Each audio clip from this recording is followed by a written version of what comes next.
তবে সামাজিক দায়িত্ব সম্পন্ন বাজার নির্দিষ্টকরণ করা যায়, যা বি. 2012 সকল বিভাগ, অথবা সামাজিক দায়িত্ব সম্পন্ন বাজার নির্দিষ্টকরণ করার উপায়সমূহ আলোচনা কর। উত্তর। ভূমিকা।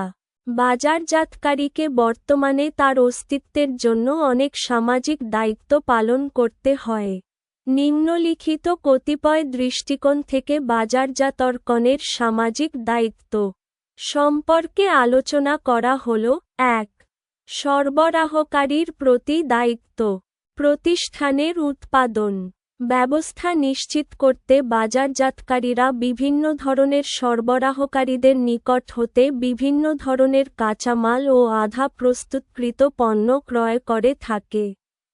তাই সরবরাহকারীদের প্রতি বিভিন্ন সামাজিক দায়িত্ব রয়েছে। ২. অন্যান্য বিশেষ দৃষ্টিকোণ। বাজারজাতকারীর অন্যান্য সামাজিক দায়িত্ব হল প্রাকৃতিক সৌন্দর্য বজায় রাখতে সহায়তা করা, জাতীয় শান্তি ও শৃঙ্খলা রক্ষায় সহায়তা। ৩. পরিবর্তনশীল সামাজিক রীতিনীতি ও মূল্যবোধ। সমাজের কতিপয় নিজস্ব রীতিনীতি ও মূল্যবোধ রয়েছে। আবার এসব রীতিনীতি এবং মূল্যবোধও প্রতিনিয়ত পরিবর্তিত হচ্ছে। বাজারজাতকরণ অবস্থাভেদে এমন কার্যক্রম গ্রহণ করবে যাতে ওই সমাজের লোকজন তার পণ্যের প্রতি আকৃষ্ট হয়।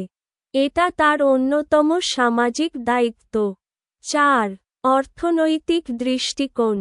বাজারজাতকারীর অন্যতম সামাজিক দায়িত্ব হল তার কাজের ফলে যেন দেশের সামগ্রিক অর্থনৈতিক অবস্থা চাঙ্গা হয়।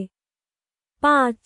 ভোক্তার অধিকার সংরক্ষণ। ক্রেতা বা ভোক্তা হিসেবে প্রত্যেক দেশের জনগণেরই কতিপয় অধিকার রয়েছে।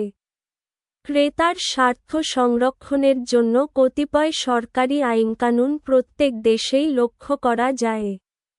বাজারজাতকরণের অন্যতম সামাজিক দায়িত্ব হল ক্রেতাদের স্বার্থ সংরক্ষণের জন্য প্রয়োজনীয় সকল আইন কানুন মেনে চলা এবং ক্রেতাদের স্বার্থ সংরক্ষণের ব্যবস্থা নেয়া।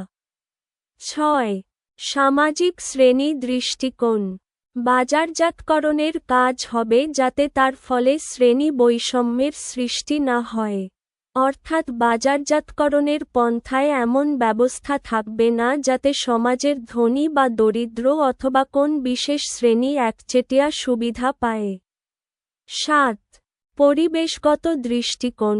পরিবেশের বিভিন্ন উপাদান দূষণের ফলে পরিবেশ নিত্যদিনই দূষিত হচ্ছে।